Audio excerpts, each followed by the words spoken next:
gestured to me. Florian needs no evaluation of this boy. Neither do you. I disagree, Brutus said. The Empire must understand the extent of his powers, his ability to destroy Rome. Radolf chuckled, whispering under his breath. Or your ability to help them destroy Rome, eh, Nick? I won't go with them, I whispered back. Radolf was a terrible person, and his intentions for Rome were just as bad as the Praetors, but at least I had some claim upon him as my grandfather. The Praetors would wring me inside out without a care for my life. What's in that bag?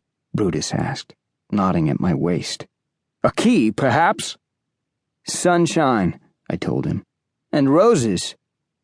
Really? Radolf scowled. Must you anger them?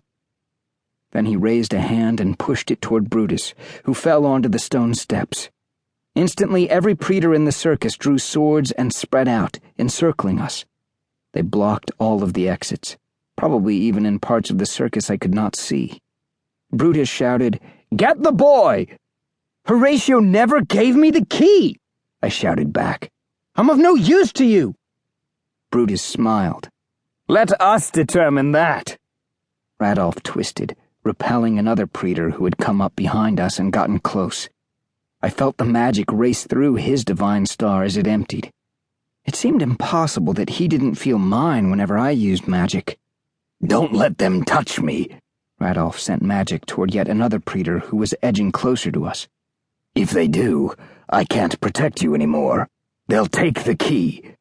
I started to protest, and he looked at me long enough to say, You have it, even if you don't know it. He shot out more magic to keep the praetors back, but I sank deeper into my thoughts. It was a partial attempt to distract myself from the pressure inside me, but I also had to ask myself if it was possible to hold the key to the malice and not even know it. Had Horatio given me anything, even if it didn't look like a key? No, he never did. I was sure of it. But Crispus had been correct before.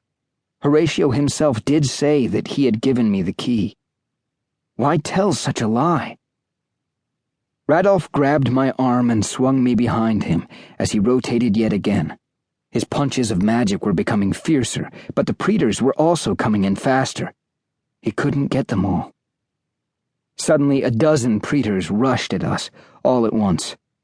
Radolf sent out enough magic to fell most of them, but the rest kept coming, and more were hurrying toward us, some with their swords out.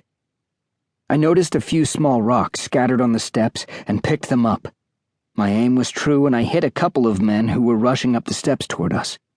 What little good that did also distracted me from noticing the praetors who had been above us in the stands.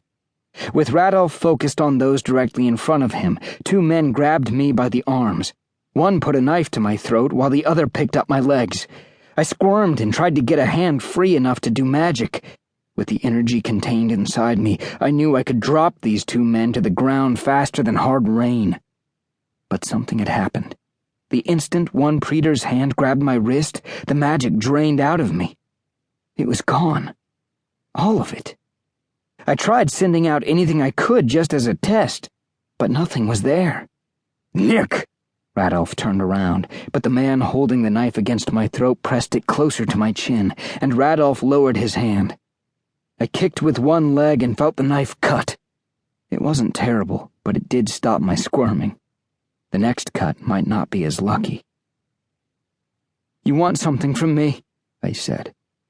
"So I know you won't kill me." We need that mark on your shoulder, the praetor hissed as he slid the knife to my arm. Not much else of you.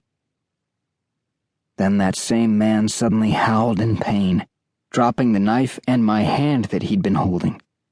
I twisted around as he turned, revealing an arrow deep in his backside.